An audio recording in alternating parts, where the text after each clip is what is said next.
hope you're all doing well. If you are just joining us, I'm going to tell you the back half of a story that happened to me personally. So I encourage you to check out Tuesday's podcast. So I'm going to finish the story, but I'm going to give you a little recap in case it's been a couple days. You're like, what happened? So I went to count pills with my nurse friend at school because you need two people to count them.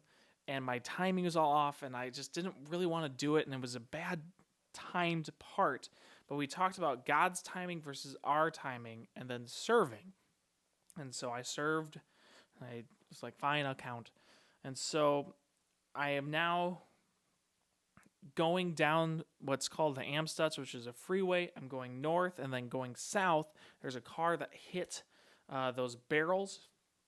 And from there, I look into the car as I'm passing by, and there's a person in there unconscious or something, I don't know, but in the car. And so I fly down and I fly back. And this whole thing, I'm going to tell you at the end what's so crazy about it, because we're talking about God's perfect timing and serving together. Okay, so I get out of the car and I go up, the car's running still, and I go up to the window and I see a woman. If you are that woman, I tried coming to see you at the hospital, but I see a woman, she's alive, just leaning forwards, but her eyes are open. And so I start hitting the window. I'm like, ma'am, are you okay? Ma'am, are you okay? Bam, bam, bam.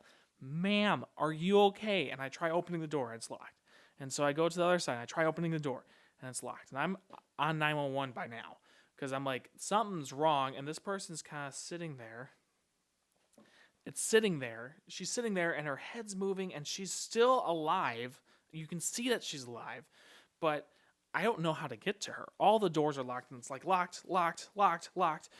And so I'm going back a couple years now.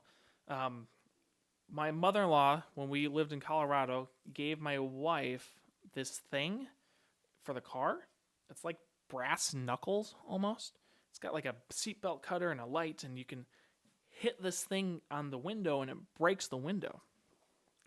It doesn't work as advertised. So I call them and I say, hey, this person's here. It's at this place. Please send someone. I'm going to try to get the car open. And so I go in and I just start whacking this window. Like my knuckles are bleeding. I got this thing on, and finally I break it open. And so from there, I open it up and I check for a pulse. There isn't one. And her car is in drive, and her cigarette is still lit. And so there's no pulse. But then I check her wrist, and there is a pulse. And so I pop open her side. There's finally someone stopped with me as they saw me whacking a window. And someone's there, and I said they're coming. So he was there for moral support. And so I go around, and I have nothing else I can do at this point. All my options are gone. I broke open the window. I opened her door. That's as much expertise, and I checked if she has a pulse. There's nothing else in my expertise that knows what to do here. And so I do the only thing that I can do now, and I pray for her out loud.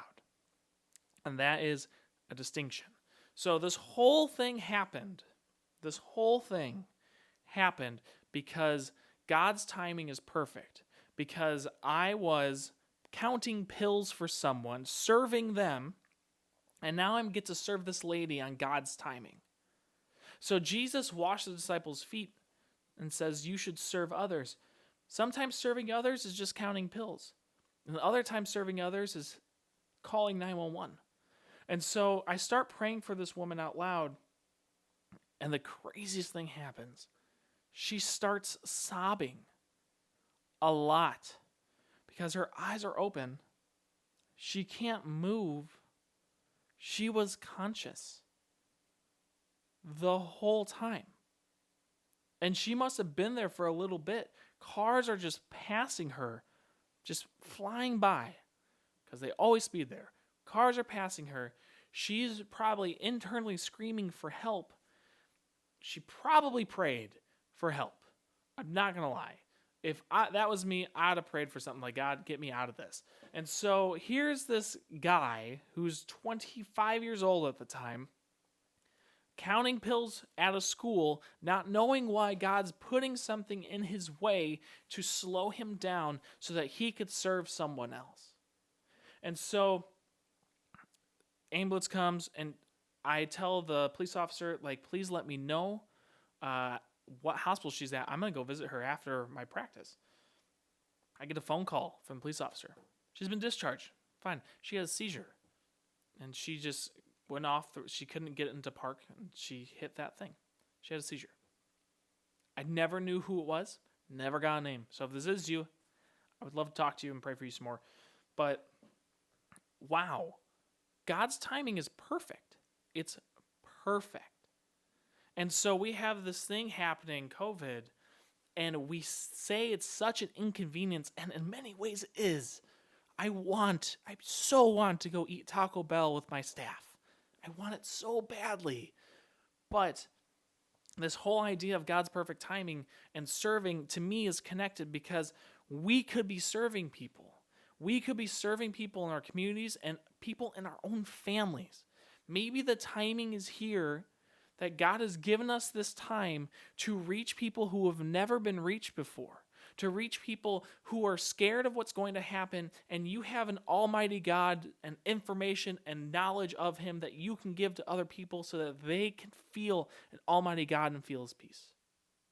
Maybe you're the one who God is calling 911 for to help someone. You could be that person. Maybe this timing has ruined your plans the rest of the year. It's ruined a lot of mine. Or maybe this timing is perfect for you to do a mighty work of God.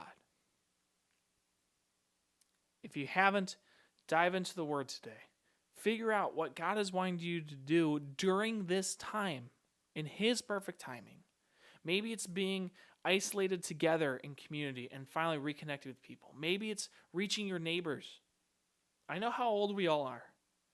You can do mighty things with the Lord. So, let us know what you think. Let us know how you feel. # Lakeland Youth Group. We will see you all next Tuesday. And there might just be one. There might be two. Who knows? But we'll see you next Tuesday. See you next time.